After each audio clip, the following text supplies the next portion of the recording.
सूर्य ग्रहण अभी लगना है, लेकिन इससे पहले दुनिया में ऐसी कई घटनाएं घटी हैं जिसने उथल पुथल मचा दी है। हम आपको ऐसी ही कई तस्वीरें दिखाने जा रहे हैं और एक एक करके ये तस्वीरें आपके सामने होंगी। सबसे पहले जो तस्वीर हम आपको दिखाने जा रहे हैं, ये देखिए कैसे सूर्य ग्रहण से पहले धरती कांपी। ये सितंबर महीने की ही तस्वीर है। एक और रूस है, दूसरी तरफ इंडोनेशिया, फिर अंटार्कटिका, मैक्सिको और पापुआ न्यू गिनी। हर तरफ भूकंप से धरती हिली और तबाही मची। 5 तस्वीरें हैं आपके सामने। 1 सितंबर और 18 सितंबर को दुनिया के सभी देशों ने भूकंप का प्रकोप झेला है। तो ये तस्वीरें अपने आप में ये बता रही हैं कि ग्रहण से पहले ही आखिर दुनिया भर में स्थिति कैसी थी। धरती कांपी, धरती हिली और भूकंप की तबाही दुनिया ने देखी। वो तस्वीरें हम आपके सामने दिखा रहे हैं। 1 2 नहीं, कई सारे देश इसकी चपेट में, इसके प्रभाव में रहे। तो ये तस्वीरें आपके सामने ये देख रहे हैं आप। रूस, Indonesia, Antarctica, Mexico, New Papua Guinea, इन सभी जगहों पर भूकंप के तेज झटके महसूस किए गए। तो देखिए सवाल यही है कि ग्रहण से पहले ही ये कैसी स्थिति बन रही है। राजकुमार शास्त्री जी, सबसे पहले मैं आप ही के पास आना चाहूंगा और समझना चाहूंगा कि दुनिया में क्या वाकई संकट का कोई दस्तक है? जी देखिए, ऐसा है कि हमारे ज्योतिष शास्त्र की बात करें या धर्म शास्त्र की बात करें, सूर्य सिद्धांत की बात करें या अन्य सिद्धांत ग्रंथों की बात करें, यत्र तत्र सर्वत्र ग्रहण को अशुभ बतलाया जाता है जी। और ग्रहण की जब भी कोई स्थिति बनती है, चाहे वह सूर्य ग्रहण की बात हो चाहे चंद्र ग्रहण की बात हो, वह हमेशा अशुभ फल देने वाले होते हैं। ग्रहण चाहे उस देश में पड़े या किसी दूसरे देश में पड़े, यद्यपि यह पूरा ब्रह्मांड 12 राशियों के मध्य में आता है और पूरी पृथ्वी में या पूरे ब्रह्मांड में 12 राशियों से बाहर किसी भी व्यक्ति का जन्म नहीं होता। वह आकाश मंडल से, ग्रह मंडल से गोचर करते हुए ग्रह पृथ्वी पर रहने वाले प्रत्येक छोटी से छोटी वस्तु को भी प्रभावित करते हैं। और इस वर्ष तो सबसे बड़ी बात यह है कि पितृपक्ष के आरंभ में भी ग्रहण का आरंभ हुआ और नवरात्रों के आरंभ में भी ग्रहण का आरंभ हुआ। ऐसी स्थिति में सूर्य और चंद्रमा, जो कि पृथ्वी में रहने वाले प्रत्येक प्राणी को सर्वाधिक प्रभावित करते हैं और प्रत्येक प्राणी सर्वाधिक उनके प्रभाव में आता है, ऐसी स्थिति में दोनों ही ग्रह ग्रहण से पीड़ित हैं। राहु या केतु दोनों ग्रहों से जो पीड़ित हैं और ऐसी स्थिति में यह बहुत भयानक स्थिति है और भगवती स्वयं जिसकी रक्षा करे वही इससे बच सकता है। क्योंकि इस बार जो सूर्य ग्रहण है यह कन्या राशि पर और इससे पहले चंद्र ग्रहण की स्थिति आपने देख ही लिया है कुंभ राशि पर। यह 6 राशियों के अंतर पर पड़ने वाला ग्रहण। और यदि आप ग्रह स्पष्ट की बात करें तो आप देखेंगे राहु का स्पष्ट और सूर्य का स्पष्ट 10 अंश के भी अंदर में आता है। 21 तारीख को जो राहु का स्पष्ट है वह 24 अंश है और सूर्य का स्पष्ट 4 अंश है। तो इस प्रकार से राहु, आपने आरंभ में ही कह दिया कि इसका प्रभाव देखिए धरती पर भी है, क्योंकि दोनों ग्रह इससे पीड़ित हैं। अब सीधे हम आते हैं कि राशियों का क्या प्रभाव पड़ेगा। शास्त्री जी, सबसे पहले आप ही से हम शुरुआत करेंगे। 6 राशियों के बारे में जल्दी से हम समझने की कोशिश करेंगे। मेष राशि, इसका क्या प्रभाव पड़ेगा और मेष राशि वालों को आप क्या कहना चाहेंगे इस ग्रहण? देखिए, जब हम मेष राशि की बात करते हैं तो क्रमात् पाटल इस प्रकार से एक जातक पारिजात में श्लोक है, मेषादिसर्व राशि नाम वास देशो प्रधानता।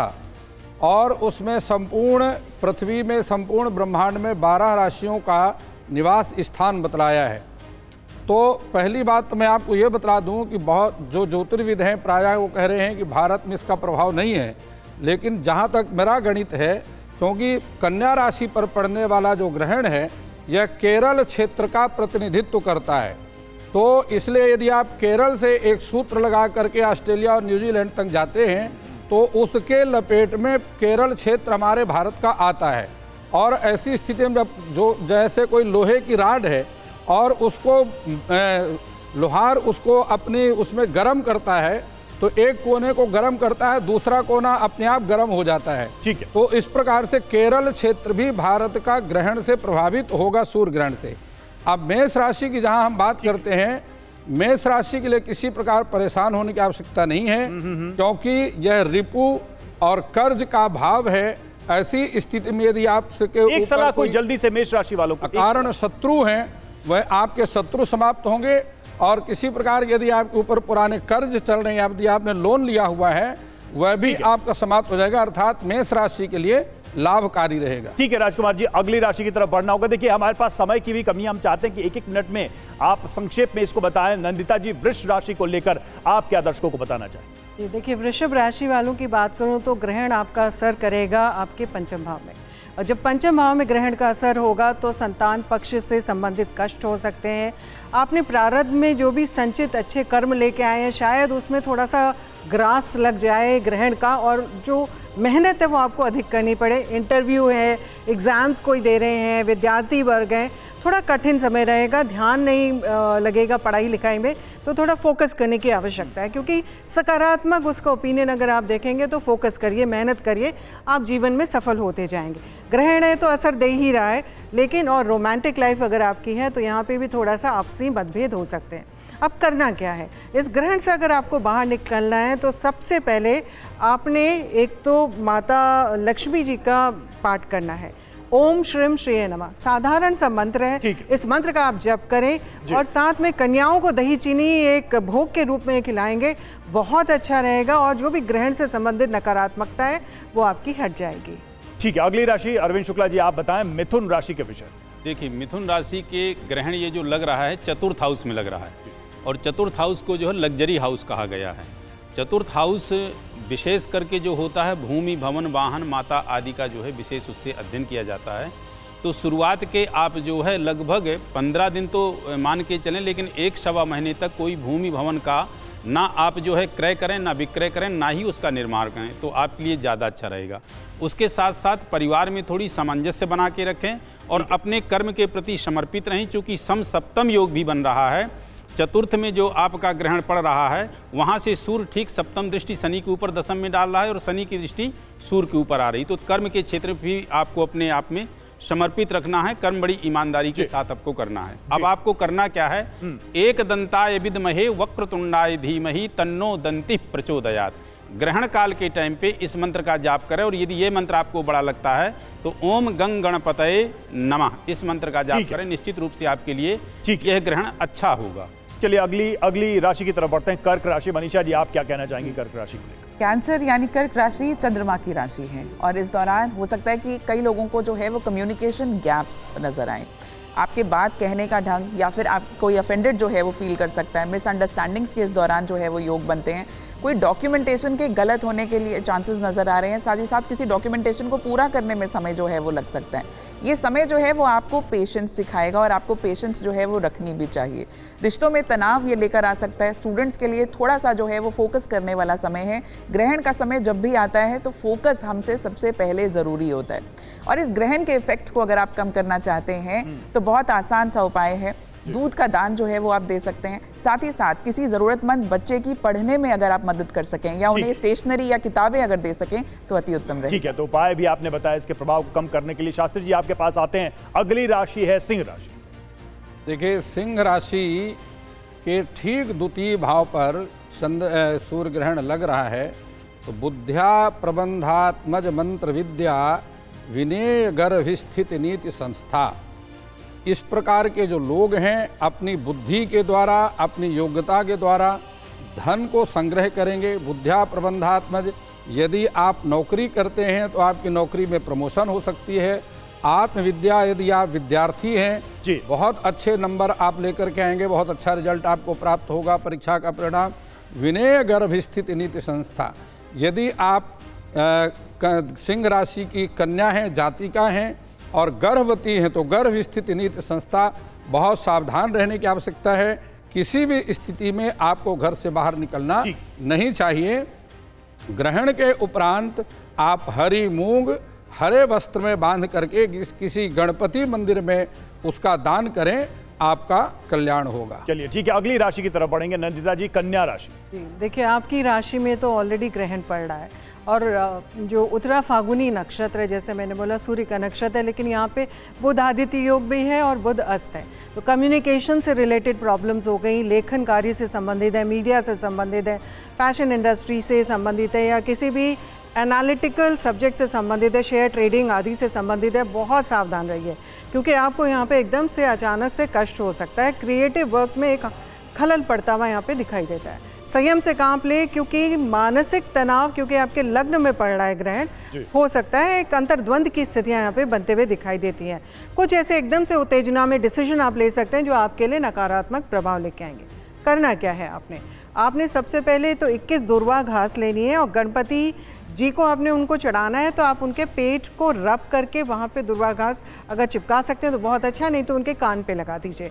दूसरा, गणेश मंत्र आप कोई पढ़ें, ओम गण गणपते नमः, बहुत सिंपल सा मंत्र, और साथ में भैरव साधना करें। लेकिन उससे भी सबसे बढ़िया यहाँ पे उपाय रहता है गणपति जी का। आप लक्ष्मी जी के साथ जब मंत्र पढ़ेंगे तो ग्रहण का जो प्रभाव है वो आपका काफ़ी खत्म होगा।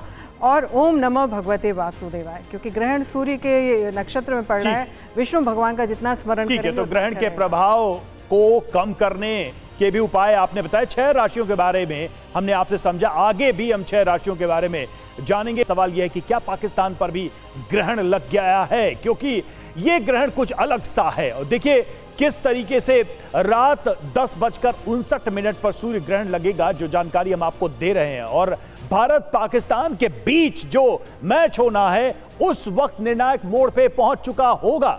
भारत पाक मैच में फैसले का वक्त होगा, वो किसी भी वक्त मैच का फैसला आ सकता है। पाकिस्तानी टीम पर पहली हार का दबाव तो है ही, सूर्य ग्रहण के असर से पाकिस्तान के बाहर होने की भी संभावना है।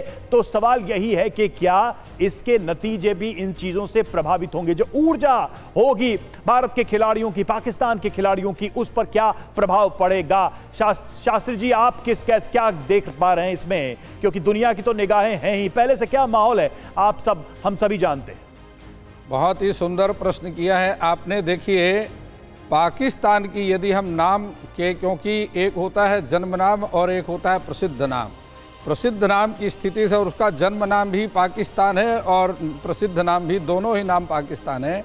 और पाकिस्तान से कन्या राशि बनती है, कन्या राशि पर ही सूर्य ग्रहण का योग बना हुआ है। और इससे पहले चंद्रमा की जो कुंभ राशि पर चंद्र ग्रहण रहा, उसका भी 6 राशि का अंतर करके पाकिस्तान को बुरी तरह से प्रभावित कर रहा है।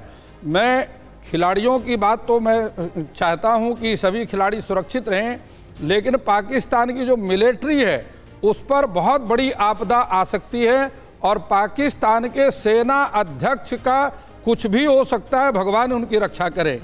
ऐसी स्थिति में देखिए, चूंकि दोनों ग्रहण का योग मिलाकर के मार्केस योग बन रहा है, या तो वह देश छोड़ने की स्थिति भी बन सकती है, अथवा उनको किसी प्रकार से असाध्य दुर्घटना, शारीरिक दुर्घटना का, मानसिक या शारीरिक दुर्घटना का योग बन रहा है।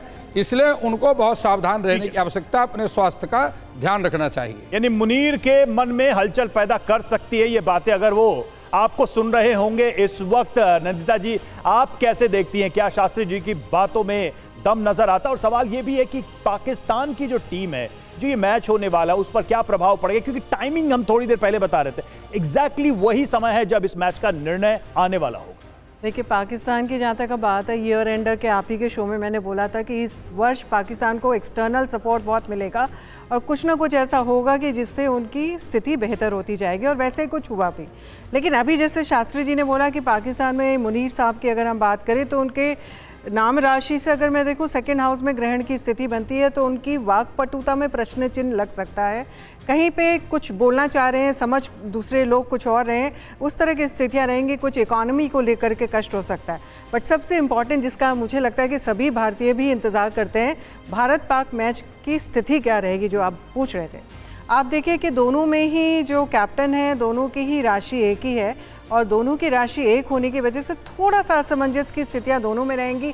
एक थोड़ा सा टफ पैरेलल मैच चलेगा, लेकिन क्योंकि अगर बर्थ डेट्स के हिसाब से देखें तो एनीवे भारत का लग्न वृषभ लग्न है, पाकिस्तान का मेष लग्न है। तो वृषभ लग्न को एनीवे कहीं पे बहुत ज़्यादा बल मिलता हुआ यहाँ पे दिखाई देता है। और मुझे लगता है कि भारत ये अंततोगत्वा ये तो आप मैच कह रहे हैं कि हमारे हाथ आएगा, भारत में, जीतेगा। भारत के पक्ष में नतीजा होगा। रविंद्र शुक्ला जी, आप कुछ प्रेडिक्ट करना चाहेंगे? जी देखिए, ऐसा है कि जैसा शास्त्री जी ने कहा, उनकी बात से बिल्कुल मैं सहमत हूँ। यह ग्रहण लग ही रहा है कन्या राशि पे, और पाकिस्तान की कन्या राशि है। बात करें खेल की, उस टाइम पे जो निर्णय और डिसीजन आने हैं, तो जब पीड़ित अवस्था में वो ग्रह है और पीड़ित अवस्था में वह राशि है, तो ऐसे में मैच का जो एक स्थिति बनेगी, जो उसकी एक पोजीशन बनेगी, वो तो टक्कर की स्थिति बनेगी, लेकिन उसमें जीत जो है भारत की होना काफ़ी हद तक सुनिश्चित है। अभी मानते हैं कि भारत की जीत होगी। मनीषा जी, आप कुछ कहना चाहेंगे? मैंने बारीकी से इस पर्टिकुलर मैच को तो नहीं एनालाइज किया, पर अभी जब भारत की मंगल की बादशाह शुरू हुई थी तो मैंने एक वीडियो ज़रूर किया था कि जिसमें अब जो हमारा समय है वो हम स्पोर्ट्स में बहुत अच्छा करेंगे। काफ़ी जो ये इन 7 सालों में हम एक रिकॉर्ड एक तरीके से कायम कर सकते हैं, जिसमें हम बहुत ज़्यादा विक्ट्री हमें नज़र आएगी। तो उस हिसाब से अगर मैं देखूं तो मुझे लगता है कि कल जो ये मैच है इसमें भारत जो है वो ज़रूर जीतेगा। बिल्कुल, आपने भी प्रेडिक्ट किया, तो सब उम्मीद भी करते हैं कि भारतीय टीम जिस तरह का प्रदर्शन कर रही है वैसा ही प्रदर्शन करे। लेकिन नंदिता जी, एक सवाल ये भी है कि नवरात्र शुरू होने से पहले ही ये ग्रहण हो रहा है, इसको हम कैसे देखें? इसके प्रभाव को किस तरीके से आप देख रही हैं? दर्शकों को क्या समझाना चाहिए? देखिए, नहीं, नवरात्र शुरू होने से पहले ग्रहण तो हो रहा है। भारत में विशेषकर अगर देखा जाए तो स्थिति, क्योंकि सूतक जो होता है ग्रहण का, या जो ग्रहण की स्थिति होती है, ग्रहण की समाप्ति के बाद खत्म हो जाता है सूतक। तो नवरात्रि जो शुरू होगी वो शुद्ध होगी। माता रानी इस वर्ष जो है एक एक्स्ट्रा नवरात्र पड़ रहा है, तो वृद्धि के योग हैं। बहुत अच्छी स्थिति बताता है जब ऐसा होता है।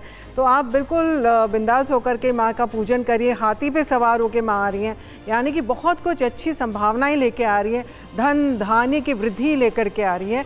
ये नवरात्रि बहुत शुभ है, और इस नवरात्रि में यानी कि ग्रहण का भी कोई अगर नकारात्मक या प्रतिकूल असर है तो आप नवरात्रि में देवी की पूजा अर्चना करके, और स्पेशली अपनी राशि के अनुसार दान पुण्य अगर आप कर लेते हैं तो आप देखेंगे कि बहुत अच्छा रहेगा, और माँ की सेवा में जितना जाएंगे माँ प्रसन्न होकर आप। और शास्त्री जी, कोई मंत्र आप दर्शकों को बताना चाहें इस अवधि के लिए? देखिए, खड्गम चक्र गदेषु चाप परिघा शूलम भुषुंडीम शिरः शंखम संददतीम करैस्त्रिनयनाम सर्वांगभूषावृता भगवती महाकाली महालक्ष्मी महासरस्वती। यह तीनों का चूँकि नवरात्रे आ रहे हैं, नवार्ण मंत्र ओम ऐं ह्रीं क्लीं चामुंडाई विच्चे, यह देवी का नवार्ण मंत्र है। इस मंत्र का जाप रुद्राक्ष की माला में अथवा लाल चंदन की माला में लाल आसन अथवा पीले आसन पर बैठकर जाप करें। यह ऐसा सिद्ध मंत्र है जिसमें देवी की तीनों ही शक्तियां समाहित हैं। समस्त जगत का कल्याण अवश्य होगा। अरविंद जी, आप कोई सलाह देना चाहेंगे दर्शकों को? नवरात्र आने के वक्त वो क्या ऐसा कर सकते हैं जिससे विशेष कृपा हो उनको? जी, देखिए, भगवती का आगमन जो हुआ है वो गज पे हुआ है। गज अर्थात विशेष लक्ष्मी की कृपा, गज अर्थात विशेष जो है हर तरह की जो है शुभता की कृपा, विघ्नहर्ता जिसको कहते हैं। गज माने विघ्नहर्ता, हर तरह के विघ्न का हरण होगा। लेकिन माँ जो है श्री महाकाली महालक्ष्मी महासरस्वती के लिए यदि कोई करे तो एक मंत्र बड़ा विशिष्ट है, शरणागत दीनार्था परित्राण परायणे सर्वस्यार्ति हरे देवी नारायणी नमोस्तुते। या कालभ्राभां कटाक्षै ररिकुल भयदां मौलिबद्धेन्दुरेखां शंखं चक्रं कृपाणं त्रिशिखमपि करे रुद्वहन्तीं त्रिनेत्रां सिंहस्कन्धाधिरूढां त्रिभुवनमखिलं तेजसा पूरयन्तीं ध्याये दुर्गां जयाख्यां त्रिदश परिवृतां सेवितां सिद्धकामयी। हर कामना, हर मनोकामना, हर चीज़ आपकी जो है सिद्ध होगी और वह फलीभूत होगी यदि इस मंत्र का आप जो है या इस ध्यान को आप पढ़ते हैं। और उसमें आप जो है दिशा का ध्यान रखेंगे कि यदि ईशान कोण या उत्तर पूरब लेते हैं तो और अच्छी तरह से यह मंत्र आपको फलीभूत हो। ठीक है, मनीषा जी, आप कुछ कहना चाहेंगे दर्शकों को? कुछ ऐसा विशेष वो कर सकें इस नवरात्र में वो? जी बिल्कुल। देखिए, नवरात्रा जब भी बढ़कर आता है तो आपके लिए खुशियाँ समृद्धि लेकर आता है, और इस समय को जो है हमें ज़रूर यूटिलाइज करना चाहिए अपने ऑरा को स्ट्रॉन्ग करने के लिए। और ऑरा को स्ट्रॉन्ग करने का सबसे आसान तरीका है कि आप इन 9 दिनों में आप श्री दुर्गा कवच का पाठ ज़रूर करें। बहुत आसान पाठ होता है। एक स्थान पर बैठ के लाल रंग के आसन पर अगर आप बैठ जाते हैं, उसके साथ नॉर्थ ईस्ट की तरफ फेस करते हुए अगर आप करते हैं, माँ दुर्गा के सामने बैठकर अगर आप दुर्गा कवच का पाठ करते हैं तो आपका ऑरा भी स्ट्रॉन्ग होगा। किसी भी प्रकार का डर या आपको लगता है कि भी मुझे किसी चीज़ से जो है वो टेंशन चल रही थी तो ये दूर होगी। चलिए अब राशियों की तरफ लौटते हैं। अरविंद जी, सबसे पहले आप ही से शुरू करेंगे। तुला राशि है अगली राशि। 6 राशियां हम बता चुके हैं, बाकी की 6 राशियां। तो तुला राशि को लेकर आप क्या दर्शकों को कहना चाहेंगे? देखिए, तुला राशि जिनकी है उनके ग्रहण ये 12वें भाव में पड़ रहा है और कहते हैं रविर द्वादशे नेत्र दोषम करोति। उन व्यक्तियों को बहुत ज़्यादा जो ध्यान रखना है, अपने नेत्रों का ध्यान रखना है। जहाँ ये ग्रहण पड़ रहा है विदेशों में, वहाँ रह रहे व्यक्ति जो है सूर्य ग्रहण को, सूर्य को तो वैसे भी खुली आंखों से नहीं देखते हैं, लेकिन सूर्य ग्रहण के टाइम पे वो बाहर बिल्कुल ना निकलें और ना ही सूर्य की तरफ वो देखने की कोई प्रयास करें। एक तो ये।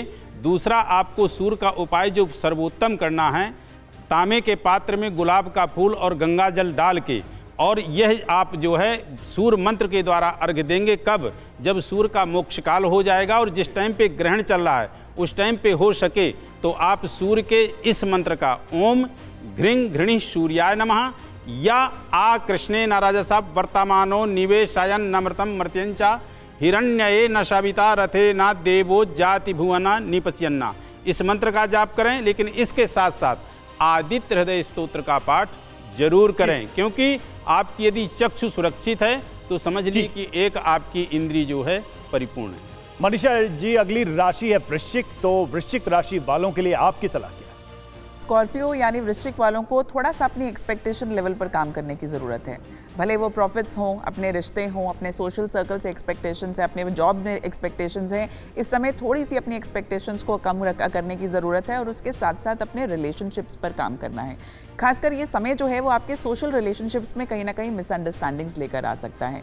इस दौरान अपनी वाणी पर कंट्रोल करना है, अपने शब्दों का जो सिलेक्शन है वो बहुत केयरफुली करना है ताकि हम किसी को ऑफेंड ना करें। उपाय आप इस दौरान क्या कर सकते हैं? किसी ज़रूरतमंद को अगर कम से कम एक टाइम का भरपेट भोजन आप करवा दें तो काफ़ी शुभ रहेगा। आप चाहें तो किसी ज़रूरतमंद को लाल रंग के कपड़े का दान भी कर सकते हैं।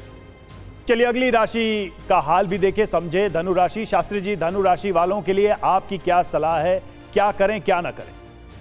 देखिए, धनु राशि की यदि हम बात करते हैं तो धनु राशि से नवम भाव पर सूर्य ग्रहण का योग बन रहा है और नवम भाव कुंडली का महत्वपूर्ण भाव है। इसे त्रिकोण भाव भी कहते हैं और भाग्य भाव भी कहते हैं। तो सर्वे त्रिकोण नेतारो ग्रहा शुभ फलप्रदा पतयस्त्रिषडायानाम यदि पाप फलप्रदा भाग्य एव करोति बलाबलम। भाग्य ही मनुष्य को बलवान और कमजोर करता है।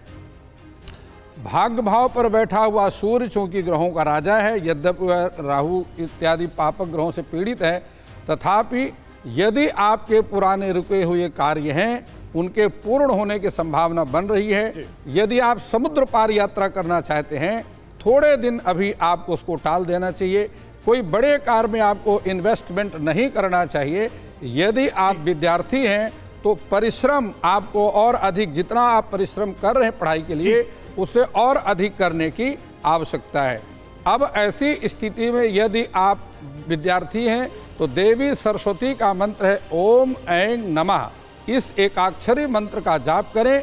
सफ़ेद वस्त्रों को अधिक पहनने की आदत डालें, आपका कल्याण। तो विद्यार्थियों के लिए काफ़ी महत्वपूर्ण सलाह आपने दी। मकर राशि अगली राशि। नंदिता जी, क्या कहना चाहेंगे? मकर राशियों की वालों के नवम भाव में आपका ग्रहण का असर पड़ रहा है।